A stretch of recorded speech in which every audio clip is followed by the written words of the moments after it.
এই পর্বে আমরা HTML হেডিং এবং প্যারাগ্রাফ নিয়ে আলোচনা করব। তো চলুন আমরা একটি ওয়েবসাইট ওপেন করি। তো এই ওয়েবসাইটে আমরা দেখতে পাচ্ছি এইখানে একটা টেক্সট রয়েছে, এখানে একটা টেক্সট রয়েছে, এখানে একটা টেক্সট রয়েছে।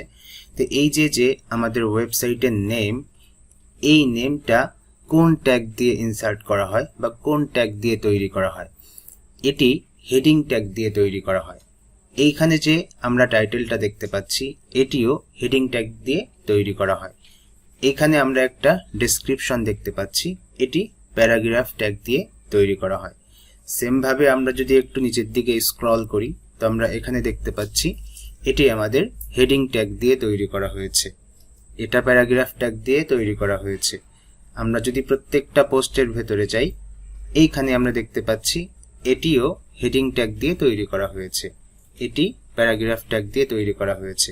তাহলে আমরা বুঝতে পারছি যে আমাদের একটা ওয়েবসাইটে হেডিং ট্যাগ এবং প্যারাগ্রাফ ট্যাগের গুরুত্ব কতটুকু।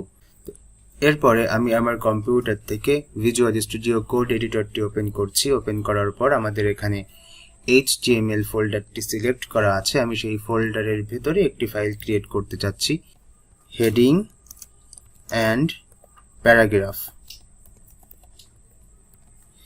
তো নাম দেওয়া শেষ, এখন আমরা এখানে আমাদের ফাইল এক্সটেনশন দিয়ে দিব .html। ওকে, দেওয়ার পর এন্টার প্রেস করছি। এন্টার প্রেস করার পর একটা ফাইল ক্রিয়েট হয়েছে।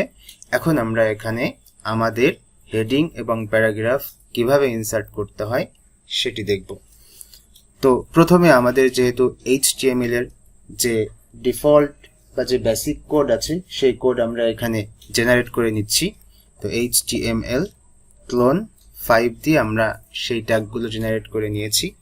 এখন আমরা আমাদের বডি ট্যাগের ভিতরে চলে যাচ্ছি। বডি ট্যাগের ভিতরে গিয়ে আমরা এখানে হেডিং ট্যাগ ইনসার্ট করলাম এবং তার ভিতরে আমরা একটা টেক্সট নিয়ে নিচ্ছি। এখানে আমরা 5 ওয়ার্ডের একটি টেক্সট নিচ্ছি। এটা হচ্ছে আমাদের H1 ট্যাগ। তারপর আমরা এটাকে ডুপ্লিকেট করতে পারি। তো ডুপ্লিকেট Ctrl+D প্রেস করলে ডুপ্লিকেট হয়ে যায়। তো আমরা 6 বার এটাকে ডুপ্লিকেট করছি। করার পর প্রত্যেকটা ট্যাগকে আমরা চেঞ্জ করে দিচ্ছি। H1 থেকে শুরু করে H6 পর্যন্ত ট্যাগ রয়েছে। তো H1 ট্যাগ সব থেকে বড় সাইজের ট্যাগ এবং H6 ট্যাগ সব থেকে ছোট সাইজের ট্যাগ। এখন আমরা আমাদের এই ফাইলটাকে ওপেন করতে চাচ্ছি। ওপেন করার জন্য আমরা আমাদের কম্পিউটারের যেখানে এই ফাইলটি ক্রিয়েট করা আছে সেইখানে যাচ্ছি। তো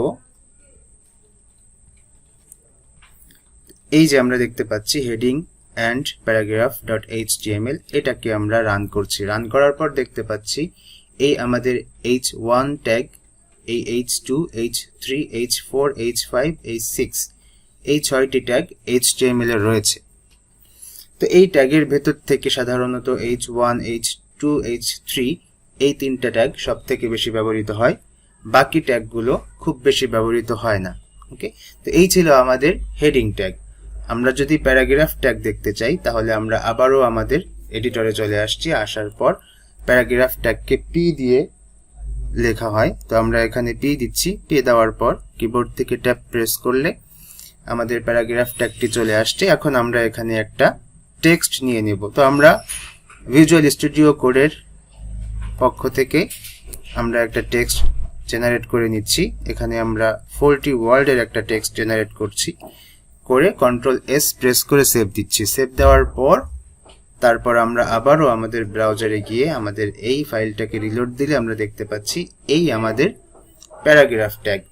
তো সাধারণত আমরা যেটি করে থাকি, এখান থেকে যে কোনো একটা ট্যাগ নিচ্ছি টাইটেলের জন্য এবং ডেসক্রিপশনের জন্য, এমন আরও 2-3টা প্যারাগ্রাফ ট্যাগ আমরা এখানে ডুপ্লিকেট করে নিয়ে নিতে পারি। Ctrl+D প্রেস করলে ডুপ্লিকেট হয়।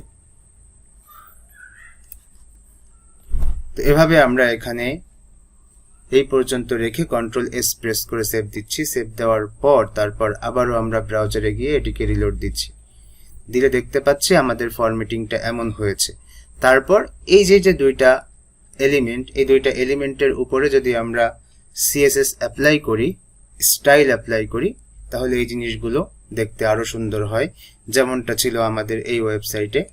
যে এখানে আমাদের এখানে একটা হেডিং রয়েছে, ডেসক্রিপশন রয়েছে, নিচে আমরা দেখতে পাচ্ছি এখানে একটা হেডিং রয়েছে, এখানে একটা ডেসক্রিপশন রয়েছে। তো এভাবে ওয়েবসাইটে হেডিং এবং প্যারাগ্রাফ ট্যাগ ব্যবহার করা যায়। তো আজকের পর্ব এই পর্যন্তই। আগামী পর্বের আমন্ত্রণ জানিয়ে আজ এখানেই শেষ করছি। আল্লাহ হাফিজ।